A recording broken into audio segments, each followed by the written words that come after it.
Assalamualaikum warahmatullahi wabarakatuh. Perkenalkan, nama saya Abdelia Almawati dengan NIM 222111387 dari kelas HES 6C. Pada kesempatan kali ini, saya akan menyampaikan jawaban UTS pada mata kuliah Gadai Syariah. Untuk soal yang pertama yaitu mengenai pengertian Gadai Syariah dan perbedaannya dengan Gadai konvensional. Pengertian Gadai Syariah sendiri yaitu suatu akad utang piutang dengan menjadikan barang yang memiliki nilai harta menurut pandangan syarok sebagai jaminan utang atau malhun bih.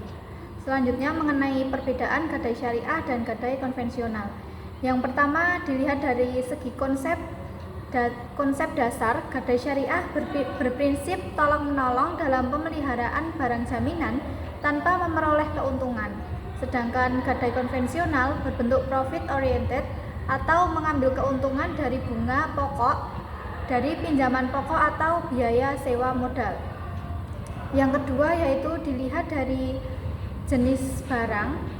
Jaminan Gadai Syariah menggadaikan barang bergerak dan barang tidak bergerak, sedangkan Gadai konvensional menggadaikan barang bergerak saja.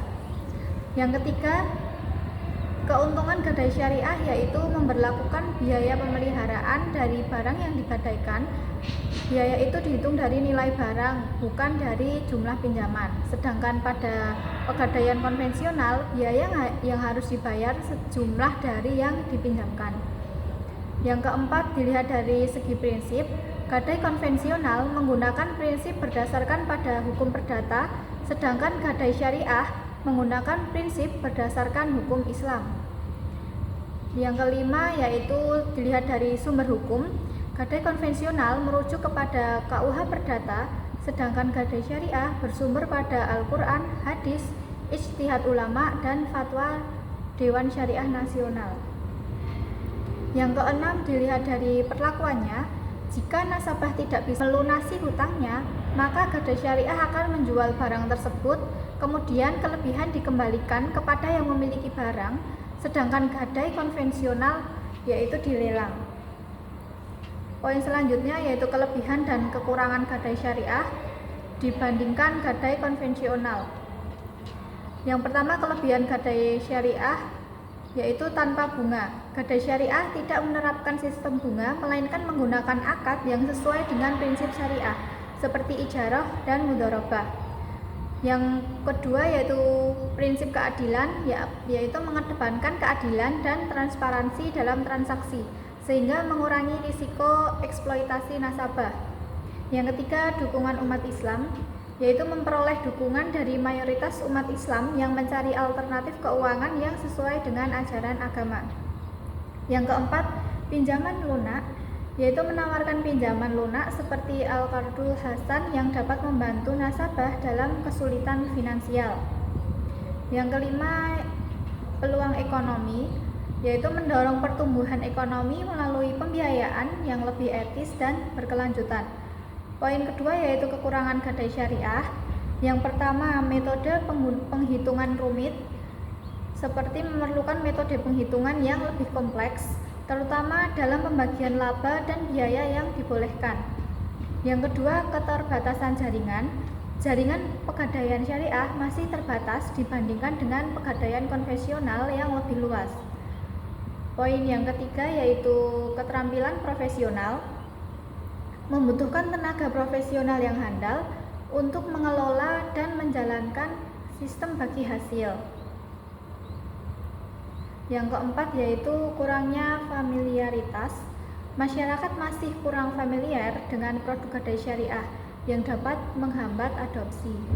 Yang kelima, regulasi yang belum mendukung. Kebijakan pemerintah yang belum sepenuhnya mendukung keberadaan pegadaian syariah dapat menjadi kendala dalam pengembangan Gadai Syariah. Yang ketiga yaitu soal tantangan dan peluang pengembangan Gadai Syariah di Indonesia.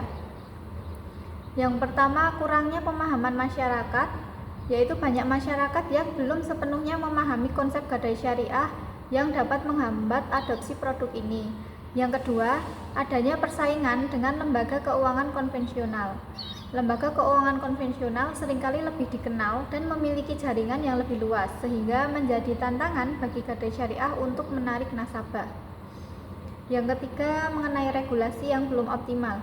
Kebijakan dan regulasi yang ada mungkin belum sepenuhnya mendukung pengembangan Gadai Syariah, sehingga perlu adanya penyesuaian. Yang keempat, infrastruktur teknologi yang terbatas. Meskipun ada kemajuan infrastruktur teknologi, di beberapa daerah masih kurang memadai untuk mendukung layanan Gadai Syariah secara efektif. Poin selanjutnya yaitu peluang pengembangan Gadai Syariah di Indonesia. Yang pertama, meningkatnya minat terhadap produk keuangan syariah, yaitu ada tren positif di kalangan masyarakat yang semakin tertarik pada produk keuangan yang sesuai dengan prinsip syariah. Yang kedua, ada inovasi digital, yaitu penggunaan teknologi digital dapat memperluas akses layanan Gadai Syariah, memudahkan transaksi, dan meningkatkan efisiensi operasional. Yang ketiga, kesadaran masyarakat tentang etika keuangan. Masyarakat semakin menyadari pentingnya etika dalam bertransaksi yang dapat mendorong pertumbuhan Gadai Syariah. Yang keempat, adanya dukungan dari pemerintah. Adanya dukungan dari pemerintah dalam bentuk regulasi dan kebijakan yang mendukung pengembangan sektor keuangan syariah dapat menjadi pendorong bagi pertumbuhan Gadai Syariah. Soal yang keempat yaitu prospek pengembangan Gadai Syariah. Yang pertama, pertumbuhan pasar yang menjanjikan. Dengan meningkatnya permintaan untuk produk keuangan syariah, pasar Gadai Syariah diperkirakan akan tumbuh secara signifikan. Yang kedua, ada diversifikasi produk, yaitu pengembangan produk Gadai Syariah yang lebih beragam dapat menarik lebih banyak nasabah dan memenuhi kebutuhan yang berbeda. Yang ketiga yaitu peningkatan kerjasama dengan lembaga lain. Kerjasama dengan lembaga keuangan syariah dapat memperkuat posisi Gadai Syariah di pasar. Yang keempat, meningkatkan pendidikan dan sosialisasi tentang Gadai Syariah dapat membantu mengatasi tantangan pemahaman masyarakat dan meningkatkan adopsi produk. Sekian jawaban yang dapat saya berikan. Kurang lebihnya mohon maaf. Wassalamualaikum warahmatullahi wabarakatuh.